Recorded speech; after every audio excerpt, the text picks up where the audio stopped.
On the show today, the Sixers dodged the tax. Whew. You thought the trade deadline was going to suck. Turns out it's fucking awesome. Not only did they dodge the tax, they did it by trading Jared McCain for a worse draft pick than they picked him with. Whew. The Rights to Ricky Sanchez podcast is presented by DraftKings Sportsbook. Sign up for DraftKings Sportsbook by using promo code RTRS, and brought to you by MortgageCS. Become a MortgageCS Ricky VIP at mortgagecs.com/Ricky. Body Bio, get 20% off any Body Bio order with promo code August at bodybio.com. And Surfside Iced Tea and Vodka, the official canned cocktail of the Ricky. We're going to New Orleans. Jared McCain's not going to be there, but we will be. Would you like to come with us? It's Fly the Process. It'll be a lot of fun. Rights to RickySanchez.com/fly is where you reserve your spot. And Surfside Iced Tea and Vodka. Now, speaking of which, I'm not allowed to show you what this is right here, but this is a secret stateside Surfside related can. What is it? Is it a different flavor? What could it be? Actually, this is going to be my first drink of it. They got a hit on their hands here, Mike. Okay. There it is. they got a hit on their hands here. Surfside that's not in that can. See, dude, you do this pod, you get these special I feel special. The Surfside is amazing. It's only got 2 grams of sugar, 100 calories, so many different varieties. It is, you see at any Philly sporting event, you go there, people are Surfside. Went to a concert last Saturday night. My sister-in-law Paige had a giant Surfside. That was after drinking like 6 regular Surfsides. We took an Uber home. Everything was fine. But you should get Surfside. It'll be your favorite canned cocktail if it isn't already. You got to be 21 to drink it, though. Please enjoy it responsibly. Without any further ado, Amos and the chef.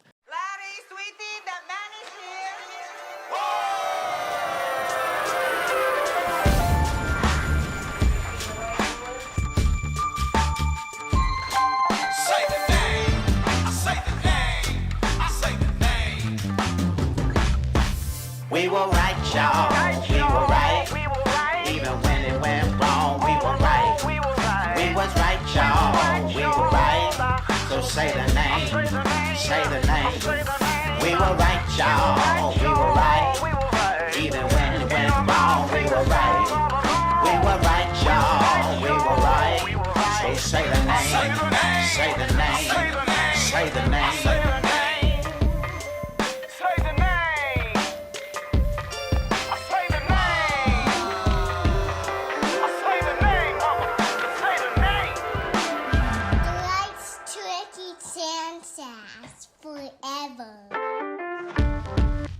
Welcome to the Rights to Ricky Sanchez podcast. I'm Spike Eskin, along with a guy who isn't going to pay any luxury tax at all. That is one, Mike Levin. Not a dime for me. Not a dime. Boy, they can go fuck themselves. They can really...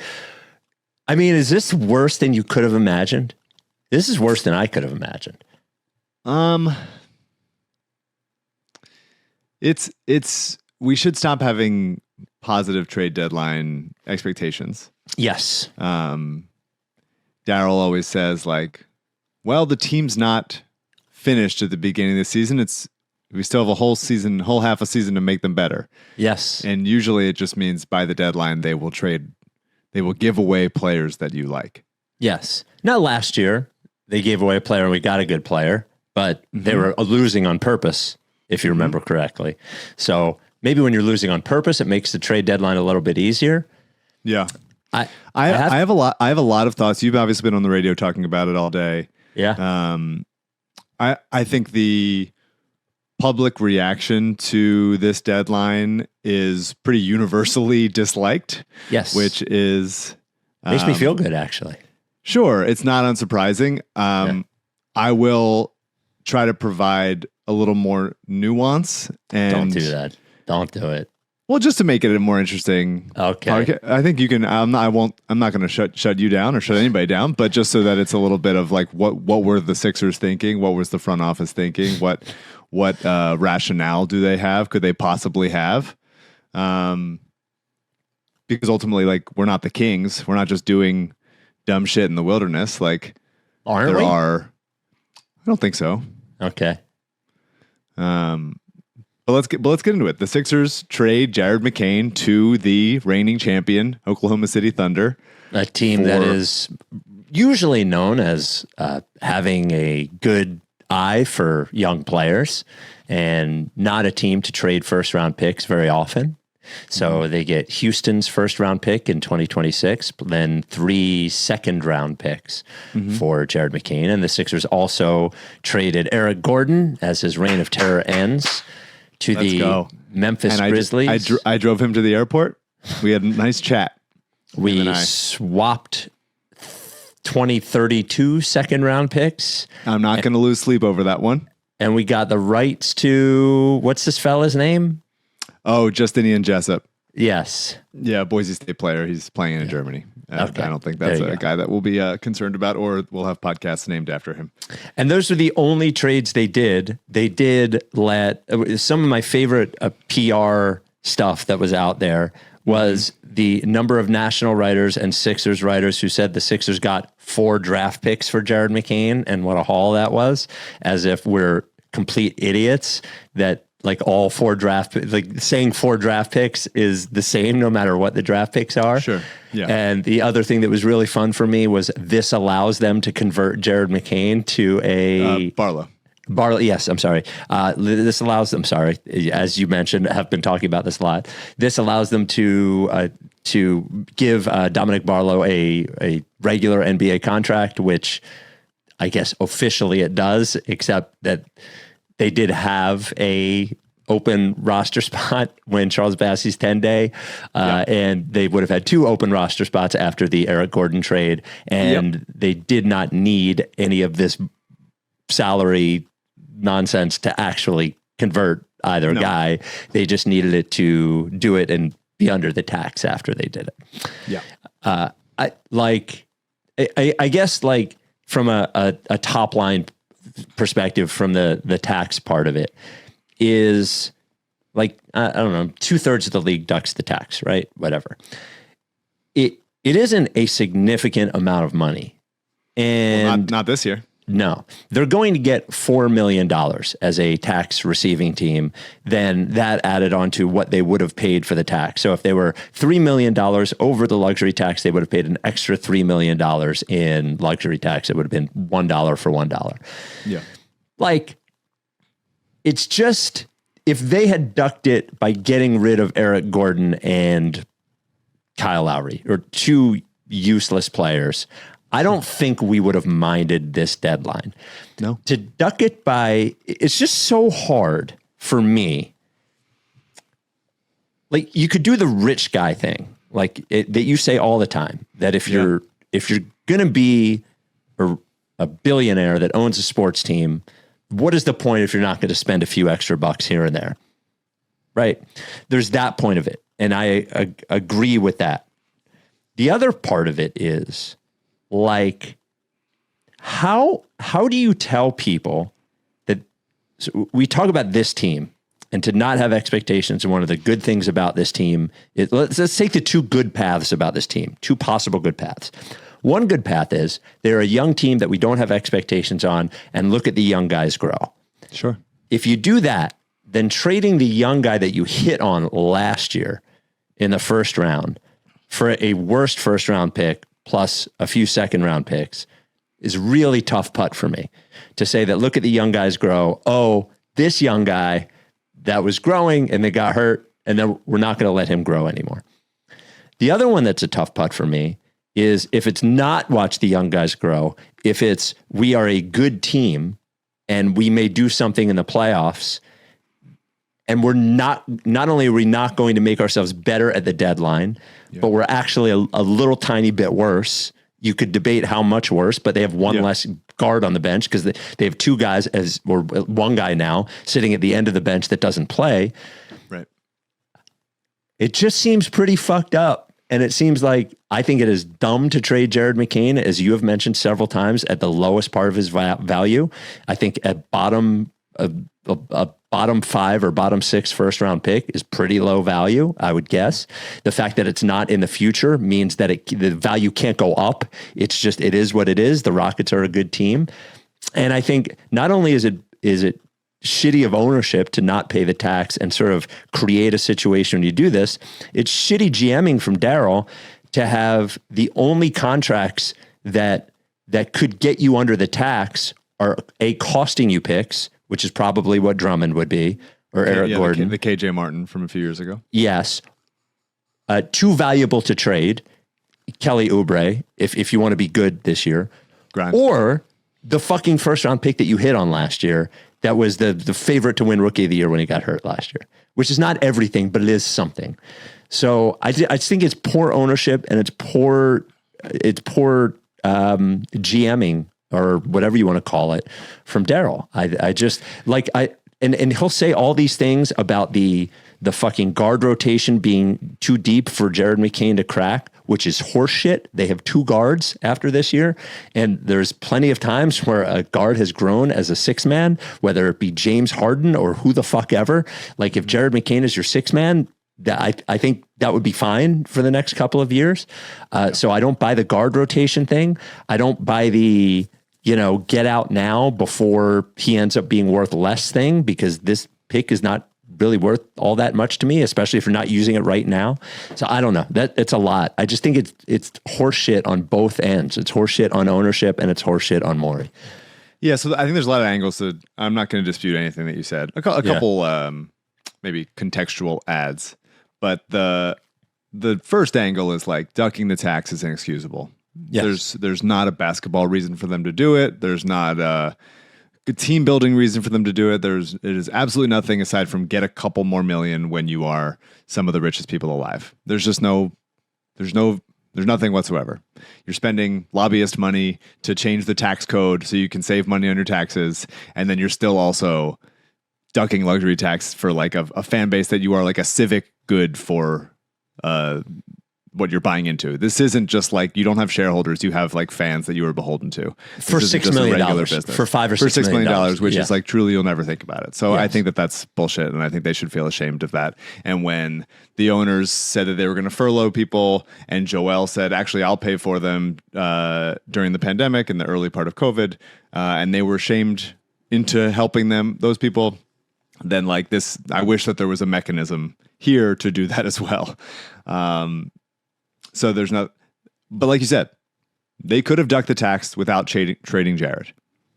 They could have given Dominick Barlow a standard contract, which they just did, and we'll talk about, without trading Jared. Did they do it already? Yeah. Okay. They just announced it. Okay. They traded Jared because they wanted to trade Jared. Yes. They don't think he's that good. They don't think he's that good.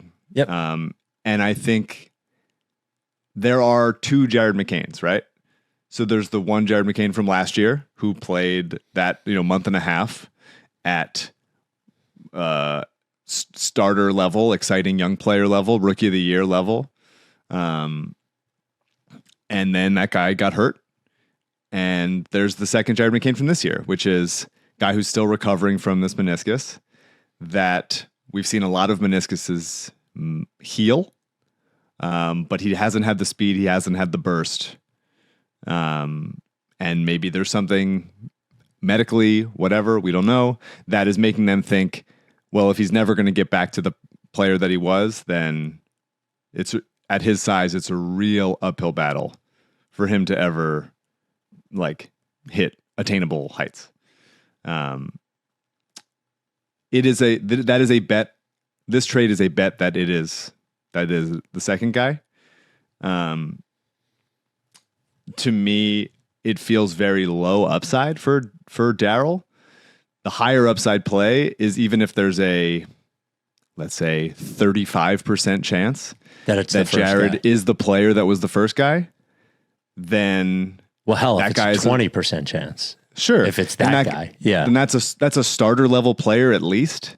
And the pieces you're getting here are certainly, lower end than that. So I'm a little bit confused by that. I will say that you're saying the draft class thing, and I've said it as well, but the 2024 draft class, which is the one we took McCain in, was a very bad draft. My question when this happened, this feels like the kind of thing where if you're a new GM and you inherit someone else's team, this is the trade you make. Right. It felt like wasn't my trade. guy. I didn't pick him. Exactly. I'm here. He doesn't look that good to me. What are you talking about? Exactly. It feels like Yes. this wasn't my guy move. But this is the same front office and coaching staff that made the pick last June. So what changed, right? What could have possibly changed? Well, maybe it's the injury. Maybe they really are not liking what they're seeing in the medical or something like that. I don't know, and they won't say that. So who knows? Maybe they never liked him that much, and maybe it was just a bad draft, which it was. And this coming draft is a significantly better draft. And we also know through reporting that the Sixers were trying to trade out of that draft in 24. Maybe they just thought his excellent month from last year was like a Linsanity run that he'll never get back to. The Sixers are basically acting and betting like he's like a bench guard. He's like a seventh guy, and like a Trey Jones or Jordan Clarkson, something like that. That the size and the knee injury sapped him of too much quickness and athleticism. It's really tricky because I understand why people are upset. They had a young, fun player that fans were gravitating towards, and they didn't get a player back for him.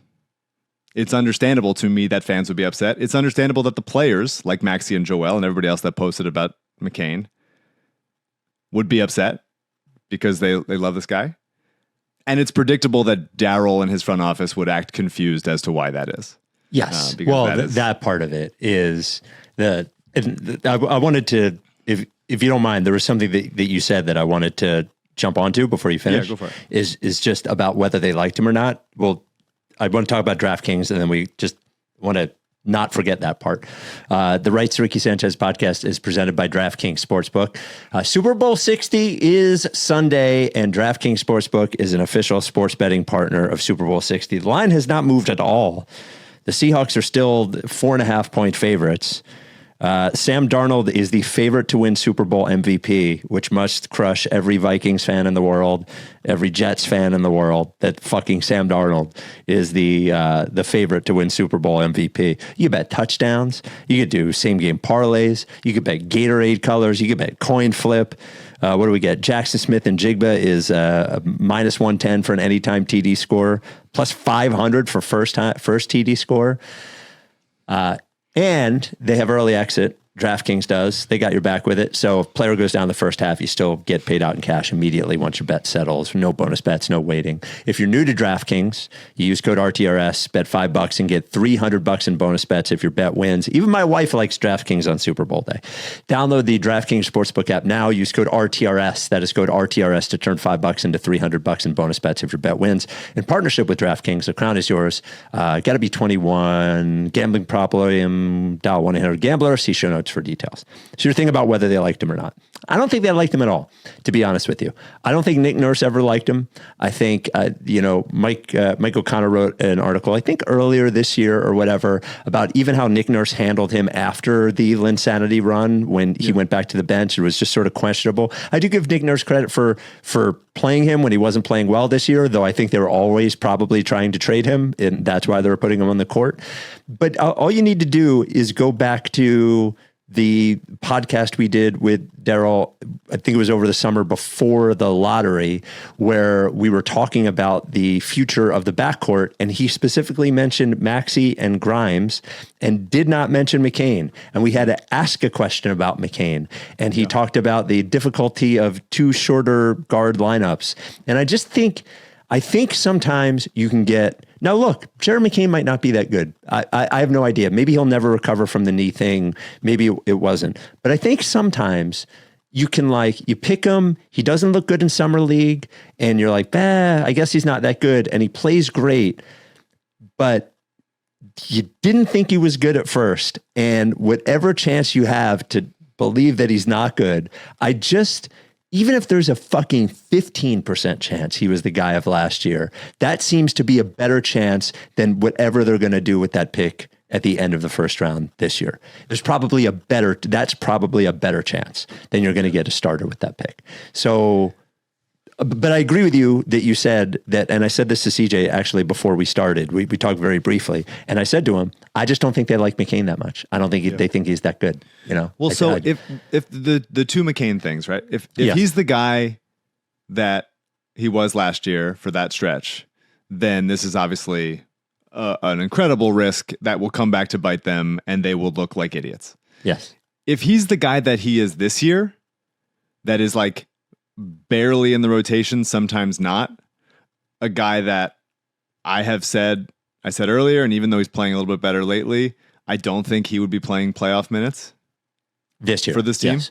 This year, I think they would have, as the rotations got shorter, I think he would have been like, oh, let's pull the wild, like, press this button in game 4 if like things aren't working. Like all of a sudden he comes in there, but I don't think he would have been in it from the beginning. If that is the guy that he ends up being, then this is a great return for that guy. Sure. If this is the Jared McCain from this year, if that's what his rest of the career looks like, pretty much, that a first round pick and 3 seconds is absolutely a really good return. It is the fact that it's so tied into ducking the tax. Yes. That it's so intertwined with that there's no other move, right? Like it was just, This was the duck the tax move. It was the duck the tax moves. And also they thought this, I really want to drill down. Also, they think this trade is great. Yes. We think that this trade is selling low on McCain. Yes. Because he's had a bad season and he's still working his way back from injury. He had a brace for a little bit. He also had a thumb thing for a little bit. It just hasn't looked like it did last year. And they're saying that's because last year was a fluke. Because we are trading him now before his value plummets. Goes down, yes. And names like MCW, KJ McDaniels, Landry Shamet, Jaden Springer come to mind of players of different Sixers. Well, Jaden Springer was never good. No, he wasn't. Yeah, the NBA. I believed in him and stuff, but like they traded him to the Celtics, and everyone was like, "Oh God." Oh, sure, yeah. Because you felt like, was this bad? But Daryl has shown a willingness to get off of guys pretty quickly, to not double down on mistakes. He didn't make a mistake this time. This is a guy that he ostensibly liked. My thing is, they picked him, Mike. They picked him. They picked him. They kept the pick. They picked him. I said he was good. He had a meniscus injury, which is a pretty common injury. They decided not to trade him in the offseason after they've drafted VJ, and knowing that Maxey and VJ were like, or if they already thought like two small guard stuff, knowing that was going to be a problem. They watch him play several months of mediocre to bad basketball. Yes. And they trade him at the deadline to duck the tax. And screaming from the rooftops to anyone who would listen that the meniscus surgery that he had, the repair, can take a year, right? Yeah. Like to anyone who would listen, the meniscus surgery he had would take a year. It just, I don't know how many times, and I'm sure Daryl will be on the podcast and I will, like, normally you're yelling at him more than I'm yelling at him. I feel like I'm going to yell at him more on this one because McCain was my guy. Sure. But the lack of understanding as to why this would land so poorly, it's like, you guys listen to every single one of these podcasts. If it's not you, Daryl, it's somebody who works for you, and everybody gets a little report of everything we said on the podcast. How is everyone listening to this and it's still not quite understand? Now, it doesn't mean you don't do the deal. If you think it's the best deal, you think it's the best deal. But the lack of understanding, and Daryl is going to do we'll do a press conference on Wednesday or Friday or whatever at noon, and he will do the thing about being so excited to give Dominick Barlow a NBA we should talk contract. about that. Let's separate that because that is really separate. They could do it separately. The McCain trade is a trade that they wanted to make. They thought right now in February 2026 that a pick in the mid-20s in this draft class, which is good, and I am eventually going to get excited about that pick and the guys we could take at that spot, and 3 seconds. We think that is better than the next couple years of Jared McCain. Now, it's if you're resigning yourself to the fact that, like, hey, Jared just doesn't have it this year, it's a lost year, completely lost. Yes. Then that's 2 years of McCain before you have to pay him versus 4 years of the whatever guy you get with this pick. And then what are the, what does that contract look like? You start to like project it forward, right? Like what are you comfortable paying McCain to be another small guard with Maxey? How much of the cap do you want to allocate to a guy who probably you don't think you can play with your, number one option in Maxey? Well, to that end though, like that is the Dario problem that I don't think is a problem, because the problem on the first side of it is that he's good. What's the Dario part? Because everybody said you got to trade Dario or before you have to pay him. That was one of the things that years ago we used to say it all the time. Sure. To me, it's like if Jared McCain is really good and you have to pay him, then all right, let's figure it out. Right. If he's not, then you're not going to have to pay him and you're not going to have to worry about it, and you have 2 years to figure it out. So, and they traded for, Quentin Grimes. We only have him for 1 year, and he is. I think this makes it a lot more likely that they re-sign Grimes. Well, maybe we'll see. I mean, he's an unrestricted free agent, so we'll see. The Sixers can offer him the most money, but yeah. Yes. Can they? I'm pretty Why sure. could they? I forget all this cap ramifications. Sixers Adam will tweet it out. Whatever Sixers Adam says. Don't make me remember cap ramifications. If he's an unrestricted free agent, I would think that we could offer him less, because normally you can only offer him a percentage over. What's that? Bird rights situation, I believe. That we could offer him. Bird rights just means we can go over the cap to sign him. Doesn't mean we can offer him. We're currently embarrassing ourselves not remembering this word for word, but someone will tell you when it's time to do that. I think it makes it more come likely. on, Sixers Adam, text me. Somebody's got it. Yeah. I don't like this trade. I don't like this trade. I don't like the thought process behind this trade. I think it is it's frustrating to draft a player, see him. I wasn't a Jared McCain guy when they drafted him. You were not. I thought his upside was like, bench guard that can shoot, that can run a little offense, but ultimately not big enough, not athletic enough to be like starter level guard in today's NBA. And then he had an incredible, month and a half, 23 games. And it looked like something special, potentially. And it wasn't all 23 that he played, but it was most of that was really holy shit. And it was one of the few bright spots of last year. And it wasn't just a numbers thing too. Like it was definitely an eye test thing. He looked pretty sick. Yeah. Yeah. And he played different, and he moved off the ball, and there was just like a zip to the team when he was out there. And you've brought this up a lot, but it's like something about the way he plays, the style of his play, even if he's not getting accruing stats, they seem to always be in the black when he's on the court. Yeah. Even this year. Yeah. Yeah. And to not, if they had traded him like right when they took VJ and we're just like, yeah, we can't have three guards that are, positionally in the same way that need the ball, that are going to be a little bit lacking on defense, whatever. We're going to move him now. But to do it like a couple months into the season, I just sort of struggle to believe that they think that they sold high, and I really struggle. I think that's spin. I think it's struggle to believe that. So the stink of the ducking the tax is on them here. And it's, yeah, I mean, like to get nothing back in return that you can be excited about is, I think, on an emotional level for the fan base. Like this is you root for these guys. You care about these guys. You're not just rooting for jersey. You're not just rooting for laundry. Like you care about these guys. And Jared McCain was a really easy player to root for, who played his ass off, who seemed like a really good like teammate that guys liked playing with. And for a month or so stretch last season, we thought we like hit the jackpot.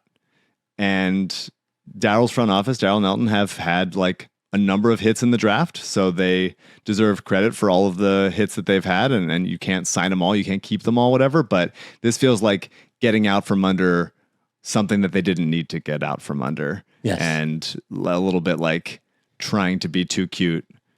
Yes. You just had a young guy that could like take the chance that he was that he's that guy from before. And to not make the team better this year, I'm excited about the pick. It is a really good draft class, and I'm interested to see what they do with it. And they can stack more first-round picks for a trade this offseason. So who knows what that'll be.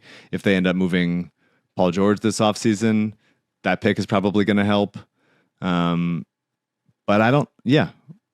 it's hard to, even if I think that the Jared McCain that we've seen this year, even if I think that like this is a great trade for that guy, I think it's hard for anyone to be excited about it, which is why no one is. Yeah. Well, and to your point, it is a classic trying to act like the smart guy, like the guy sitting on his own giant brain meme. Like it's just a totally big brain meme to me. The Rights to Ricky Sanchez podcast is brought to you by MortgageCS, who we love. We got this email from Patrick. Hey guys, just wanted to swing by and give a big shout out to Ben, Alec, and the entire crew at MortgageCS. We just wrapped up a move from Tampa to Bucks County for a promotion at work, and these guys turned what could have been a total headache into a smooth ride. The toughest hurdle? Getting my wife on board with a trusting sponsor from a Sixers podcast. Her response? Yeah, but don't they always let you down? Classic. But I powered through, and man, their availability was next level. It got to the point where I was stressing about whether I was responsive enough for them. I kid you not, they handled absolutely everything. To this day, I'm not entirely sure if we legitimately bought the house, pulled off some heist, or if we're just elite squatters. Either way, they crushed it. And the only guys I'm cool with emailing my wife gifts of Joelle doing the crotch chop. So that is MortgageCS. We love them. Go to mortgagecs.com/Ricky. Call or text Ben, the CEO of MortgageCS, whenever you want, 267-391-7425. They're our trusted mortgage team, mortgage broker team. They're going to take great care of you. The 2026 housing market looks like it might be like hot again. Cool down a little bit maybe for a minute, but looks like it's going to be hot again no matter when you're going to buy in 2026. The earlier you reach out to MortgageCS, the better. 555-star reviews on Google. Come on. And refinancing. Do not wait. Mortgage rates don't stay low forever. If yours is in the 7s, you want to reach out to MortgageCS. They could also lower your payment. They could wipe out credit card debt, maybe get cash for some short-term stuff. Again, mortgagecs.com/Ricky or call or text Ben at 267-391-7425. They will also be at Fly the Process in New Orleans, Alec and Ben will. So you can work on your mortgage with them on the spot. This advertisement is not a commitment to lend or extend credit. MortgageCS is an equal housing opportunity mortgage broker. All loans are subject to credit approval. Certain restrictions may apply. Company NMLS 1464766. Visit mortgagecs.com/Ricky for more information. Anything left on McCain, or do you want to talk about Barlow? I mean, I just deduct the tax after Embiid told you not to do it. Yes. It just kind of sucks. Yeah. Embiid, I get there also. I get there not being the move right now. I never thought there was. For a while, I thought maybe they are just going to go fucking get Giannis. And part of me is relieved that they didn't, because that would have added a whole amount of stress to our lives. Do you know what's very funny? So they make the McCain trade. Not very funny. I was on the air 5 seconds later and trying to talk myself. You just Doc Rivers'd. What? That it's funny. Oh, yeah, it's not funny at all. So that's a really good point. I'm so sorry. It was tragic that I was on the air 30 seconds later, and I'm trying to talk myself into it. I'm thinking, well, maybe they just wanted another pick for this trade. But right. Hours later... That's what I really was thinking that right up until noon today. Well, so what it hit me last night was, well, wait a minute. If they're going to fucking trade VJ in this Giannis trade, they're not going to trade McCain too. Are they going to not have any guards? Yeah, I didn't think so. Yeah. So anyway, I don't know. Continue. I mean, so the thing that we'd been saying, I did not think that, aside from the Giannis trade, which I did really think they were going to do, I did not think there was like a great upgrade available. There's a couple guys here and there. Like I would have loved as the deadline got closer. Like I would have loved Chris Dunn from the Clippers. Yeah, that would have been a guy that would have been really fun to get. He was on a $5 million expire, and there's a couple other guys. Maybe Jose Alvarado would have been cool. Who went to the Knicks. Alvarado would have been good. Luke Kennard would have played. Maybe. I don't know. Okay. I wouldn't have wanted Kennard. Okay. But I wasn't like on them to be, you have to go for it this season. This would not, if they had just not done the Eric Gordon thing. Yeah. And handed Janai Broom to someone, please. Then I would have been like, yeah, not really the move to make. Boring deadline, upgrade Barlow.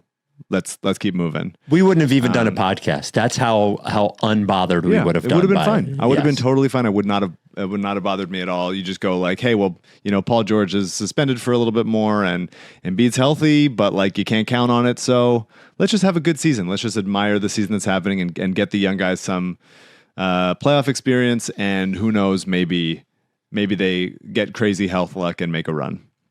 Who knows? So that's not even part of it. That's not the part of it I'm upset about. It's just you had a young guy that showed flashes of being like a legit guy in the league, and you trade him for something that's just okay. Like if you got offered 3 first-round picks for McCain, you kind of go Okay. like, all right, yeah, fine, Sure. whatever. But this was a trade that you make because you don't want Jared McCain on your team, and I think it's weird business to me to draft him and then a year later, after an injury that he's working back from, to move him for like a return that's just like, okay, medium, pretty good. Yes. And it feels very hard for me to shake that it's a sell low, and that even though you don't trade Jared McCain because you're in the tax, one of the benefits of the trade was to duck the tax. Yes. Like, I don't know if I'm spelling that out correctly. Well, clear it's as like possible, they but, wanted to there's other duck ways the to. tax and they Yes. wanted to make this trade. And it just Yes. turns out that making Yes. this trade that they wanted to make would Yes. also help them duck the tax. That's right. Right. And fucking Daryl, I fucking can't wait till Jared McCain is playing in the NBA finals.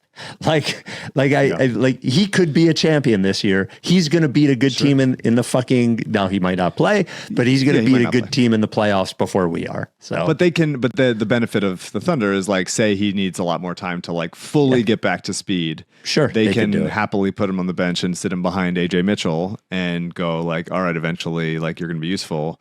Maybe they move Isaiah Joe. He becomes the Isaiah Joe with a little bit more on ball stuff. Like, who knows? also worth noting that if we're pretending, if Daryl and GM spreadsheet and rock and roll coach are pretending that like this is a big draft haul, then it's worth noting that Sam Presti traded a draft haul for Jared McCain, which is at least worth making you a little bit nervous. They're betting that he is.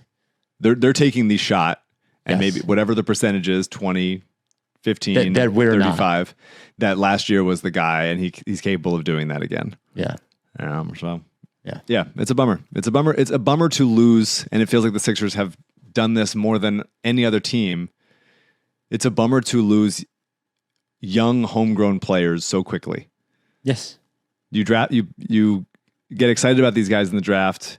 You see them like take their first baby steps into the league, and you fall in love with the possibility, and maybe they draft a guy that's going to be exactly that next year, and we're so excited about, pick a prospect in this year's draft that is a late first, and You we're pick saying one. the same exact Okay. thing. Okay. I will, Yeah. and I will, and I am excited about that, and we will be excited about it, but it's hard to. Part of that is emotion. But it's like, I don't think it's bad to be emotion. This is we're talking about sports. This is sports. The fans are allowed to be emotional and allowed to be excited about rooting for the players they want to root for. And like, don't pretend like there's no emotion on the other side of it. There was emotion when Ben Simmons held out. There was emotion when James Harden said Daryl was a liar into children in China. There's emotion in all of it. There's emotion between teammates, and that's what prevents teams from going all the way, because sometimes they don't vibe in the locker room. Jared is a guy who vibed with a lot of people. That is not a non-factor. Yeah, I saw Maxey talking about the trade today, and he was getting choked up talking about it, which actually, that's nice to see, because I wasn't always so sure that he was in the McCain, but it seemed like he liked him a lot. McCain posted an Instagram, said this, Philly, I'm so grateful for everything, the love the city showed, my teammates and staff becoming family. It will always be a home for me, and incredibly blessed to be drafted here. So much more to say, but I want to say thank you, Philadelphia. And it's your thing about, it's okay to be emotional about it. Like, he played in a different way than I think we've seen anybody at his best. I don't think we've ever seen anybody play like him on the Sixers, which was the coolest thing to watch him. Was to be, I know a lot of times people think you don't want to be wrong about a player. When I saw him in Summer League, I thought he blew. When I saw him in the preseason, I thought he blew. When he looked the way that he did during the regular season, it was such a delight to be wrong, and it was so exciting to watch him. And he was, it was him and Yabusele were the two fun things to watch last season. It's a bummer he's gone, and I will be cheering for him. I will officially be cheering. Now, I hope we get somebody good with that first round pick, but I hope he becomes fucking awesome so I can remind Maury about it for the rest of his Isaiah Joe style. Yes. So Dominick Barlow, who was another good, the Sixers have had wins like this, which makes it hard, slightly less hard to blame them for some of their moves, but they'll be like, we'll just do it again. But it bothers me that they act like that. But they did succeed in Barlow. They signed him to a 1+1 deal. Yep. He is now a standard deal. Next year, he has a team option for $3.4 million. The way that this will work probably is that they will this offseason decline that option and agree to a longer term contract. If they can agree to a longer term contract, then they'll just pick up the option and he'll play on the team next year. This is a positive deal for them and for him. And hopefully he's here for a long time. He earned it. I love him. We love him. He played great. You called it on very early, and I was skeptical because there's a lot of these guys in the overtime elite G League Ignite guys that can do some stuff, but were not team players, did not play within a team concept. And so I was skeptical as he was on the Spurs and they let him go. But he's been great, dude. He has fucking been incredible. He's been a breath of fresh air, attacking the offensive glass, finishing closeouts, just gluing everything together. He's just he's not elite at anything, but the length and the hustle at that size and with the touch he has around the rim. And he plays hard as hell. Good motor. He's just been great, and I'm happy to have him here for hopefully a long time. Yeah, I think now, I don't know if there's any stats on this. Would love for Ricky Lish to go back and figure out. I think we have led off more pods talking about him being good than probably any player this year, because Maxey it just became old hat to talk about him. Embiid, it's been too short. I think we've had more, oh my God, look at how good Dom Barlow is podcasts this year than any other player. Thrilled to have him. Absolutely thrilled to have him. Yeah.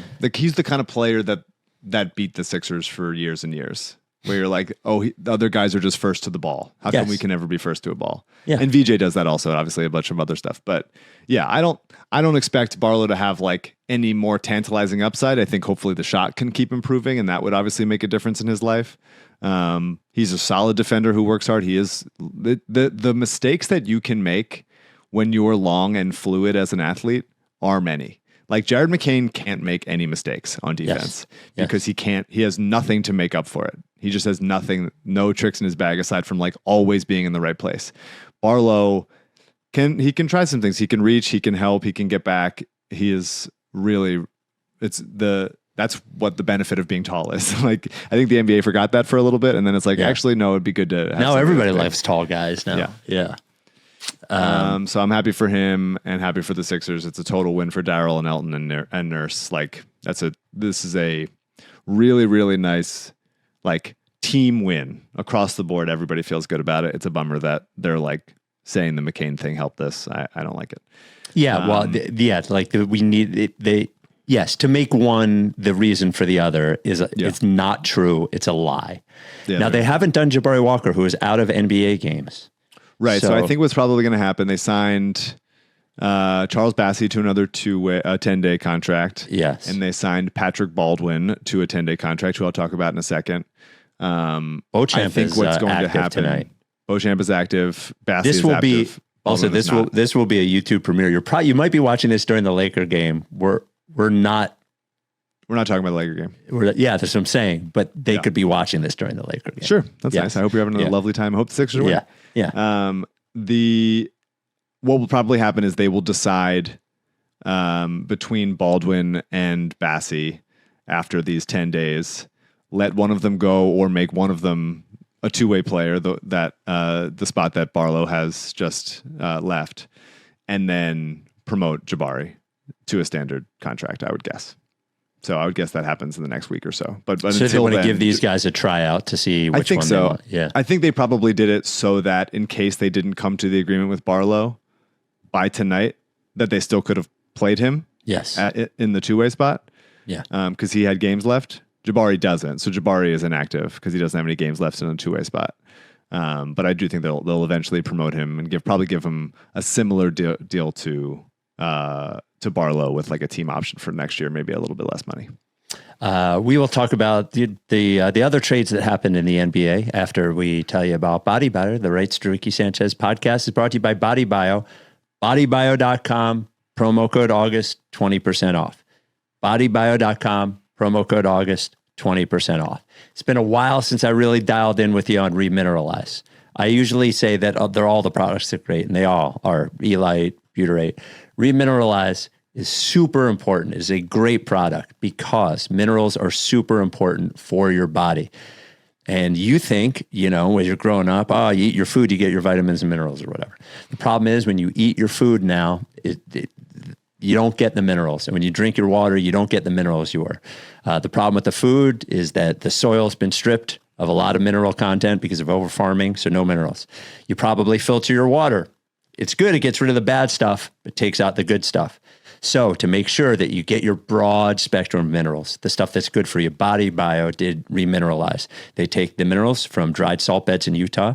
They process it just a little bit, and you put it, this little dropper thing, and you drop it in your drink in water, maybe even with Elite, and then you get your daily dose of minerals. Super good. Very easy. Make sure that you're healthy. That's what Body Bio cares about. That's what they always care about. We love Body Bio. We love everybody at Body Bio. We love their packaging. We love their products. Go to bodybio.com and use code August for 20% off anything at any time. That is promo code August for 20% off. That is Body Bio and Body Bio and Body Bio. So Giannis did not get traded. We should go ahead. Patrick Baldwin really quickly. Oh, yeah, go ahead. Oh, yeah, go ahead. Contract. Knock him dead, buddy.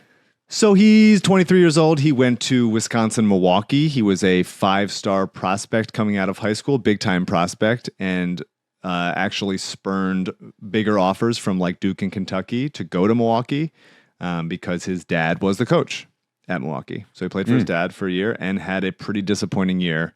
I would say it was an exciting thing in the preseason of like, oh, maybe this, it's always interesting when like prized prospect goes to a random place and you sort of hope that they're going to make a cool run. And it seems like that just doesn't happen, and it didn't happen here. He still got drafted 28th overall to Golden State. He is listed, and he's been playing the G League for the past few years. He is listed anywhere from 6'9" to 7 foot. Well, that's pretty interesting. I don't believe the 7 foot, but he does look pretty big out there if you look at some G League clips. He is a stretch 5 type, sort of like Jalen Smith or Jabari Smith with worse defense and also worse shooting. He's only 35% from deep in parts of 4 seasons in the G League. The shot does look good. If you look at it, it is like smooth and easy. And I have been looking for a stretch 5 for a very long time. And he would be like an offense first. He can play offense. He can he has some stuff in his bag. He can like attack a closeout or like have a post up and get a bucket there. Not a great defender, not very fast or explosive, but he's interesting. I like a guy that's that big that can maybe shoot. If there's maybe like tweaks to his shot to finally like get to a level and all of a sudden that's interesting. You know, I've been looking for J Huff for a long time. The search continues. And need all the shooting we can get. I've said a bunch of times, we have a bunch of players who can shoot, but we don't have very many shooters. So, and we have one less now. So if he could shoot, that'd be great. So do you want to talk about the other trades that happened, or do you want to talk about potential buyout candidates for the Sixers? Ooh, it's really up to you. Well, just one thing. Let's talk about buyout candidates because Sixers Adam wrote a few of them. But before I just want to talk about Giannis for 1 minute. Sure. Did you see the ridiculous fucking Instagram post he did? Yeah.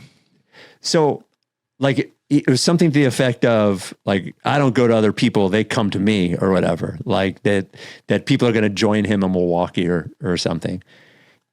He's just he's a great player, but he's got Dwight Howard vibes. This is Dwight Howard kind of stuff. where you won't just say that you want out of Milwaukee and you clearly wanted out of Milwaukee and then they didn't trade you. And now it's like, ha ha ha. Like, so whatever. I think he probably would have been fine either way.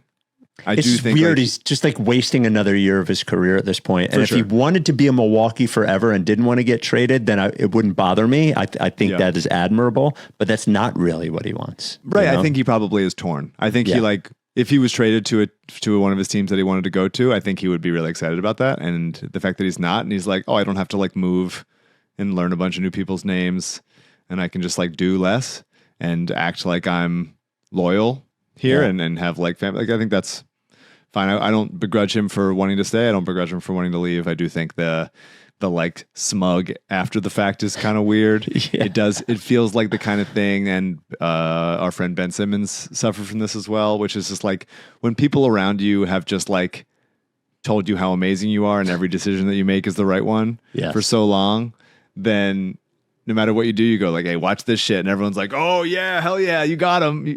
Tell them all. I'm just like, all right, man, whatever. But I agree that there's a lot of Dwight Howard, like, there's there. But he is a hell of a fucking player, and it would have been really, really cool to see him and Embiid and Maxey on the court together. Very cool. So from a buyout candidate perspective, to me, it's like you need a guard. You could also use a big, I guess, or not a big, but like a big forward. Well, who do you have? Who's on your list? Is Haywood Highsmith on your list? Of course he is. Yeah. I'm less concerned about like need a guard, especially for playoff rotation. Yeah, I think certainly we got to get to the playoffs though. Right, and certainly they could use a guard and signing some like Jeff Doughton type to a two-way. Maybe Kennedy Chandler ends up being the guy they do that to. Who's on the Delaware Bluecoats right now, who's played some summer league minutes for them. Though that kind of player could be interesting in one of those two-way spots that will be available soon. They could use some rebounding, as we know. Defensive rebounding is the biggest weakness of this team and the biggest thing holding them back. Yep. And they could use some shooting, like you've mentioned. Now missing McCain. And I would also say like. Yeah, so here's the list. I got 6 guys that I'm excited about, that I would be excited about, and for various degrees excited about any of these people. Okay. These are not in particular order, although I could probably order them if you gave me some time to think about it. I'd be excited about Lonzo. I'd be really, really excited about Lonzo. He has not been very good this year. He has not been very good this year on the Cavs. He has not shot well at all, which is the biggest thing. He also doesn't do much else offensively as a scorer aside from shoot threes. So if he's not hitting those threes, then he's doing it. He's having a bad time. But he's still an incredible passer. He's an incredible connective guy. He's a really, really good defender. He is a really good rebounder for a guard on defense as well. And he will help push the pace of this team, which I would be excited about, of making those kinds of passes. These are not, these buyout candidates, some of them are higher than others, but like you're not expecting to get a starter out of this, right? And so I think Lonzo gives them a different kind of look and a different kind of play style that for spurts could help them be that sort of barrage team that I'm looking for them to be offensively, especially in minutes that Joel's not there. Or if Lonzo's just like, he's the guy who inbounds the ball the way that like Batum did in the past, or like he's the guy who like throws Embiid an entry pass. Like any of that stuff is useful. So Lonzo is one. You would be out on Lonzo? The idea of Lonzo is great. I like the fact that he played so poorly that he couldn't even stick on the Cavs seems like an issue to me. No, that's fair. Yeah. He was traded to Utah and is getting waived. Getting released. I don't know. This guy might not be waived. None of these guys, some of them have not been waived yet, so we're just speculating. Chris Middleton. Yeah. If Chris Middleton wants to step in and do some Paul George stuff for the Sixers in the 20 games that Paul George is going to be missing, and then like he can come off the bench and be, I trust him 1,000% on open catch and shoot shots. I think there's. I'm in on Chris Middle. He would be a really, really nice pickup if he's on Dallas now. If they agree to a buyout and he wants to play, he's already been on the Wizards this season. If he wants to play his last couple years of like semi-relevance or he's not in his prime anymore. He's sort of the tail end. If he wants to play playoff basketball, a lot. like He's hurt a lot for sure. Yeah. It would be a good time to do it here. I would like Chris Middleton. That would be cool. And he's a professional and a good locker room guy, that kind of thing. Yep. A name that we've said 100 times over the last 8 years. Tyler Johnson. Chris Boucher. Oh yeah, I saw that. Chris Boucher. Gets traded to Utah and waived. And he played for Nick Nurse in Stretch Toronto. Stretch five. He's long as hell. Can't actually shoot great, but he can shoot. He's like a shooter that they will run out that you have to cover, you know? Yeah. And some weak side rim protection and some decent defensive rebounding. I think he would be a really fun player to have here. I've always liked Chris Boucher. I wonder what the relationship is between Boucher and Nick Nurse, because with buyouts, like they really have to want to come here. Yeah. So we'll see if that is something he wants to do. I don't know if some combination of Lowry and Nurse, if they want to put the full court press on Chris Boucher, then he'll come here. Full court press. If not, then maybe not. All right. Next is Highsmith. Yeah. Hasn't played this season, has been hurt, was on Brooklyn. It's hard to know, and we talked about George Niang last podcast, and Niang's my next guy who also hasn't played this season. Yeah. It's hard to know how much when you're playing on a bad team and you're injured, like how injured are you? How real is it? Yeah. So I'm sure they're doing their due diligence with those kinds of guys. Highsmith would be completely solid as a 3-and-D guy. Came up through the Sixers system, plays hard, just like completely professional 3-and-D wing that you can toss in there and knows what he's going to do. Niang is obviously a better shooter. Can't play in the playoffs. Probably can't play in the playoffs. He's not a good defensive player, of course, and especially as he's gotten older, of course. But he does play hard on the defensive end. Yeah, and he is 6'8", which matters more. If you're a bad defensive player, when you're 6'1", that is even harder to hide. Sure. I'm not saying I'm like dying to get George Niang on defense in the playoffs and let him cover in space, but he would be fun for the regular season and fun to have a legitimate shooting threat with Embiid as a guy that who he likes. And no Mike Conley? I don't think so. I don't think maybe it'd be fine. It feels weird to have Kyle Lowry and Mike Conley on this team for some reason. Kyle Lowry doesn't play. Mike right, Conley but I think could. they're probably about the same right now. Okay. Physically. Javon Carter, I was going to say. Okay. There's one guy I was waiting to see if you would say. Go ahead on Javon Carter, except I knew you wouldn't say him, but go ahead. Cam Thomas? Yes. Yeah. I don't want Cam Thomas. I'm surprised that they waived him. I think it is indicative of his market league-wide that he was signed to restricted free. He signed the qualifying offer and then got waived and was traded. No one offered him anything. I don't want Cam Thomas. I know you don't. Not on this team. Yeah. Javon Carter sort of does a lot of the stuff that Jose Alvarado does. I think a little bit bigger, pretty reliable from three. He's turned himself into a really good 3-point shooter and is like a dog on defense. And I'm not sure why the Bulls waived him aside from they just have a lot of guards. But if he's healthy and willing to come play like backup point guard minutes on this team and get in somebody's face, guard 94 feet, I think he would be a fan favorite pretty quick. And he's not a bad shooter either. So that would be, I think, pretty helpful on that end. Do you want to make the case for Cam Thomas? Nah, I mean, I like players like him. I just like, let's put it this way, is I think they could probably use a player that could fucking go nuclear and win them a game or two at some point. They don't really, aside from Maxey, Paul George isn't going to play for the next 23 games or whatever. They don't have a lot of wing players that are just going to go nuclear and drop 35 in one game, aside from Maxey, and win you a game. And he could certainly do it. So that's it. Yeah. But he,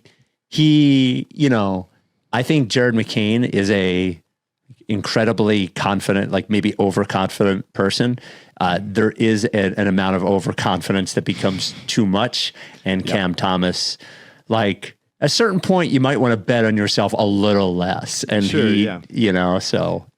You also like to bet on like your teammates who you should pass to. Yeah, right. Last words on the deadline overall.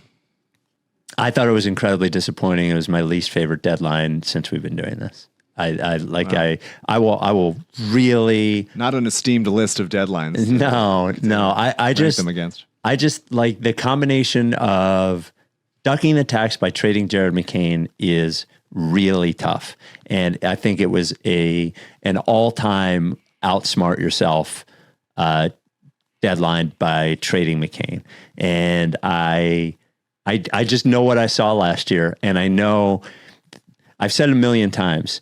You can think that last year was fake, but I don't think you can watch this year and use that as your reason for thinking last year was fake because he hasn't been physically there. Now, if they know something on his medicals, whatever, okay. But this was an all-time bad one. And I just don't know. It's very tough, as I said at the top of the pod, to know what they want you to think about this team. Because if they want you to think that they can win, they should have made themselves a little bit better. And if they want you to believe in their young core, you probably should have given this guy another year to see if he's any good. So I don't think they care what you think. No, yeah. I think. Not you specifically. Let me put it this way. I don't know what they think of this team. I think that they think they're playing with house money. Yeah. With Joel's health and PG's health when he gets back from the suspension. Yeah. And the players that matter on this team are Maxey and VJ. And a couple other interesting pieces that they can shuffle around in there that they're happy to not have to give away for free or attach picks to get out of. The center depth stays intact behind Joel with Drummond staying. And I think they're not going to sacrifice anything for the future just to make it seem like they're going all in this year to make the fans feel like anything or make the players feel like anything.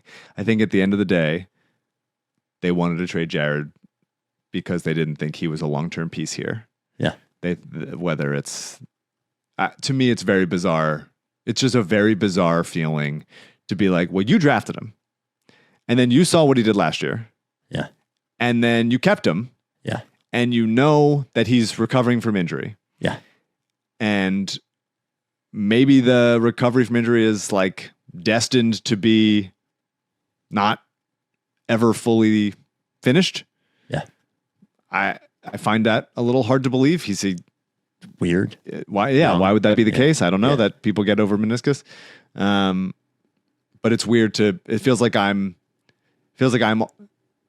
arguing the side that they were arguing like months ago. Yes. Like they were the ones, and all of a sudden they just flip sides, and it's like, well, why am I arguing this case now? Yes, they were the ones talking about the patience. You know. Yeah, yeah. And so I don't know. I think the median outcome for Jared is still like sixth man on a good team. I think that's still probably quite likely. A valuable player, by the way. Which is a valuable player. If Tyrese Maxey was Cade Cunningham, then maybe they don't do this trade. Maybe they think, oh no, McCain can play that role. Yeah. But Maxey is still pretty small, even though he has improved as a defender. And so if you plan out the next 5-10 years of this franchise and you imagine Maxey and VJ there, it's hard to see exactly how much of the cap you want to give to McCain. I guess to me, I don't mind moving on from McCain. I don't think now was the right time to do it. I don't think this package was blowing me away enough to do it. And to come away with no other additional piece going forward just leaves a little bit of a bad taste in your mouth. But again, I wasn't asking them to go all in this season. It just sort of feels weird in a team that has had incredibly good vibes for the first time in a long time, maybe in the history of this podcast. There is not a bad vibe to be found on this team right now. Even Paul George, even his suspension, they're sort of just like rolling with it. I'm sure McCain was part of that. part of the positive feeling, and everybody being like close and able to rally and bounce back from losing to the Hornets by 1 million.